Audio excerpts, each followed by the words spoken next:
बिस्मिल्लाहिर्रहमानिर्रहीम। आज का जो हमारा वीडियो लेक्चर है इसके अंदर हम लोग जो टॉपिक कवर करेंगे वो है deleting from a linear array.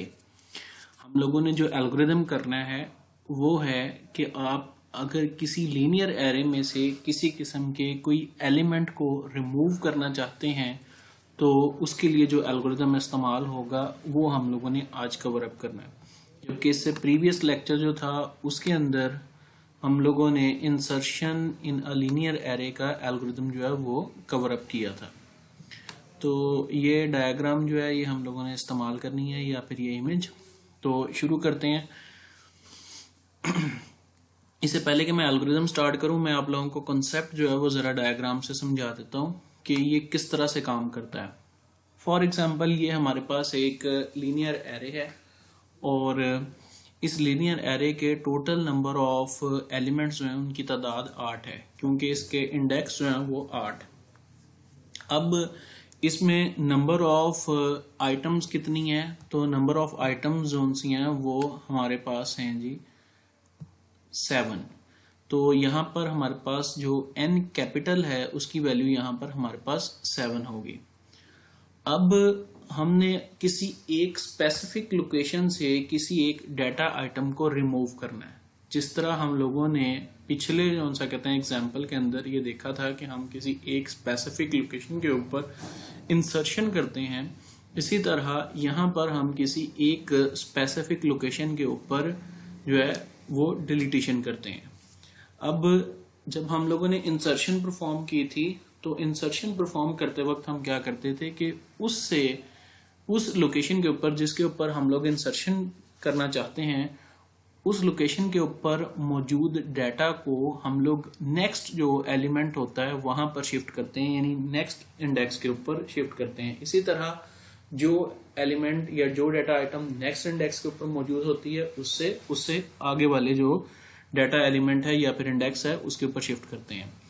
अब यहाँ पर हम लोग बिल्कुल उसका ऑपोजिट करेंगे। फॉर एग्जाम्पल अगर हम किसी एक इंडेक्स से डाटा को रिमूव करते हैं तो उस इंडेक्स की लोकेशन को हम लोग खाली नहीं रहने देंगे बल्कि उससे नीचे जो मौजूद डाटा है उसे वहां पर शिफ्ट करेंगे ताकि डाटा जो है वो एक तरतीब से मौजूद रहे। वो इसलिए कि लीनियर डाटा स्ट्रक्चर्स जितने भी होते हैं, खास तौर पे एरेज या फिर हमारे पास लिंक लिस्ट आ जाती हैं, क्यूज या स्टैक्स आ जाती हैं, वहां पे आप ऐसा हरगिज नहीं कर सकते कि आप एक लोकेशन को खाली छोड़ दें और नेक्स्ट लोकेशन के ऊपर जो है वो डाटा आइटम या फिर डाटा एलिमेंट मौजूद हो। तो यहाँ पे जो हमारे पास डायग्राम मौजूद है इसके मुताबिक हम लोग सेकंड लोकेशन के ऊपर मौजूद जो डाटा है यानी डेविस नाम से जो डाटा है हम इसे रिमूव करना चाहते हैं। तो जब हम इसे रिमूव करेंगे तो हमारे पास ये लोकेशन जो है मुकम्मल तौर पे खाली हो जाएगी। अब इस लोकेशन को फिलअप करने का क्या तरीकाकार होगा कि हम लोकेशन 3 के ऊपर मौजूद जो डाटा है उसे लोकेशन 2 के ऊपर ट्रांसफर करें, जो 4 के ऊपर मौजूद है उसे 3 पे ट्रांसफर करें, जो 5 के ऊपर मौजूद है उसे 4 पे, इसी तरह जो 6 पे मौजूद है उसे 5 पे और 7 पे मौजूद डाटा आइटम को 6 लोकेशन के ऊपर ट्रांसफर करें। ये हमारे पास तरीकाकार होगा और इसे हम करने के लिए अचीव हम लोग एक एल्गोरिदम जो है वो इस्तेमाल करेंगे। ये है जी हमारे पास डिलीट का एल्गोरिदम। LA जो है वो एक लीनियर एरे को रिप्रेजेंट करता है। N जो सा है नंबर ऑफ आइटम्स जो कि ऑलरेडी अवेलेबल है। यहाँ पर नंबर ऑफ आइटम्स जो सी हमारे पास 7 है तो हमारे पास N कैपिटल की वैल्यू जो है वो 7 होगी। K वेरिएबल उस लोकेशन को रिप्रेजेंट करता है जहां पे हम इंसर्शन करना चाहते हैं या डिलीटेशन करना चाहते हैं। अगर ये इंसर्शन के एल्गोरिदम के अंदर मौजूद होगा तो K जो है उस लोकेशन को रिप्रेजेंट करेगा जहां पे आप इंसर्शन करना चाहते हैं।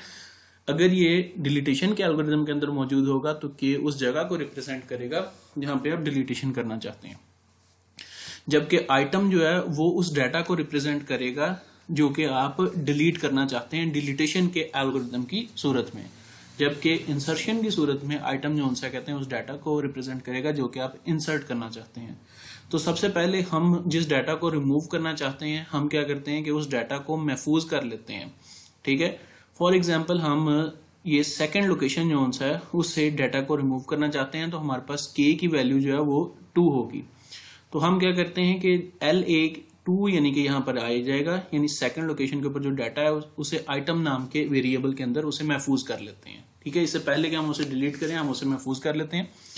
अब हमने इस लोकेशन को जो सा कहते हैं एक तरह से खाली करना है। ठीक है, ये खाली हो गई है। अब हमने इसे जो नीचे मौजूद डाटा है उसे ऊपर ट्रांसफर करना है, तो हम इसके लिए एक फॉर लूप इस्तेमाल कर रहे हैं। यहां पर हमारे पास जे जो है इस वेरिएबल की वैल्यू जो सा कहते हैं हमारे पास होगी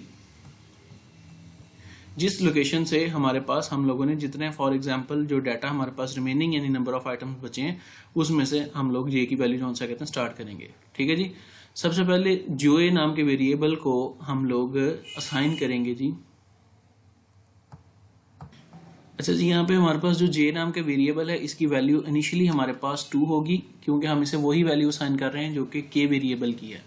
ठीक है, और ये हमारे पास लूप चलेगा 2 से लेके n-1 तक। n की वैल्यू हमारे पास 7 है, तो ये 2 से 6 तक जो सा कहते हैं हमारे पास लूप जो है वो रन करेगा। तो लूप के अंदर जब हम एंटर होंगे तो क्या होगा कि LAJ यानी कि 2 लोकेशन जो सा है इंडेक्स 2 के ऊपर कौन सा डाटा जो है वो स्टोर कर दिया जाएगा जो उससे अगले इंडेक्स के ऊपर मौजूद है LAJ+1 के ऊपर, यानी 3 इंडेक्स के ऊपर जो मौजूद है उस डाटा को इस पीछे वाले इंडेक्स के ऊपर जो है ला के सेव कर दिया जाएगा। फिर दोबारा से जो सा कहते हैं लूप की नेक्स्ट आइट्रेशन होगी, और इस दफा जो सा कहते हैं हमारे पास के की वैल्यू जो सा कहते हैं वो इंक्रीज करके 3 कर जाएगी। तो जब के की वैल्यू इंक्रीज करके 3 कर जाएगी हमारे पास जे की वैल्यू भी 3 हो जाएगी। और यहाँ पर LA3 के ऊपर जब यानी कि थर्ड लोकेशन के ऊपर हम क्या करेंगे LAJ+1 यानी 4th लोकेशन वाला डाटा जो है वो ला के सेव कर देंगे। फिर नेक्स्ट आइट्रेशन के अंदर यहाँ पर हमारे पास वैल्यू हो जाएगी 4, और जब 4 होगी तो हम 4th लोकेशन के ऊपर कौन सा डाटा स्टोर करवाएंगे, हम 4th लोकेशन के ऊपर जो 5th लोकेशन के ऊपर जो डाटा मौजूद है उसे लाके यहाँ पर 4th लोकेशन के ऊपर स्टोर करवा देंगे।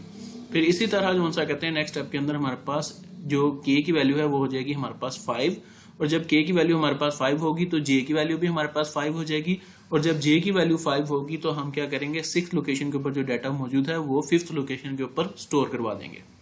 इसी तरह फिर हमारे पास के की वैल्यू हो जाएगी 6, और कौन सा कहते हैं जब हमारे पास के की वैल्यू 6 हो जाएगी तो हम 6th लोकेशन के ऊपर जो डाटा है वो कौन सा स्टोर करवाएंगे, जो 7th लोकेशन पे डाटा मौजूद है उसे स्टोर करवाएंगे 6th लोकेशन के ऊपर। यानी कि सारे के सारे डाटा को ऊपर जो है एक स्टेप ऊपर जो सा कहते हैं 1 स्टेप जो सा कहते हैं अपवर्ड ट्रांसफर करते जाएंगे। जब हमारा सारे का सारा डाटा जो है 1 स्टेप अपवर्ड ट्रांसफर हो जाएगा तो सारे का सारा डाटा जो है वो ऊपर मौजूद एलिमेंट्स के अंदर पहुंच जाएगा। अब दरमियान में किसी किस्म का कोई गैप मौजूद नहीं है, तो हमारे पास एरे की जो है वो ये वाली शक्ल मौजूद होगी। ठीक है, जिसके अंदर किसी किस्म का कोई भी गैप नहीं होगा, हालांकि हमने डिलीटेशन परफॉर्म की है। अब हम लास्ट स्टेप के अंदर क्या करेंगे कि जब हमने इस एल्गोरिथम को स्टार्ट किया था उस वक्त हमारे पास n कैपिटल जो है उसकी वैल्यू थी 7, क्योंकि हमारे पास एरे के अंदर नंबर ऑफ एलिमेंट्स में उनकी तादाद 7 थी। अब हमने उसमें से एक एलिमेंट जो है वो रिमूव कर दिया है। जब हमने उसमें से एक एलिमेंट जो है एक डाटा आइटम जो है वो रिमूव कर दिया है तो हम क्या करेंगे स्टेप नंबर 3 के अंदर क्या करते हैं, हम n में से n-1 कर देते हैं। जब हम n में से n-1 करेंगे तो हमारे पास n कैपिटल जो है उसकी वैल्यू हमारे पास रह जाएगी 6। अब n कैपिटल जो है वो एरे के अंदर मौजूद actual number of data items को रिप्रेजेंट करेगा। आफ्टर द डिलीटेशन जो सा कहते हैं हमारे पास इस एरे के अंदर जो नंबर ऑफ एलिमेंट्स हैं उनकी तादाद जो है वो 6 रह जाएगी। उम्मीद है कि ये आप लोगों को समझ आ गया होगा और आप लोगों ने इसे फर्दर जो सा कहते हैं एग्जांपल्स के साथ जो है वो सॉल्व करके देख लेना है। आप लोगों ने एक रैंडम सी जो सा कहते हैं एरे बना लेनी है, उसके अंदर डाटा आइटम्स और किसी भी स्पेसिफिक लोकेशन से डाटा को रिमूव करने के लिए यहाँ पे जो सा कहते हैं वैल्यूज एंटर करते जाना है और एंटर्स करके उसकी आइट्रेशन जो है वो करनी है, जिसे आप जो है इसे परफॉर्म करके देख सकते हैं।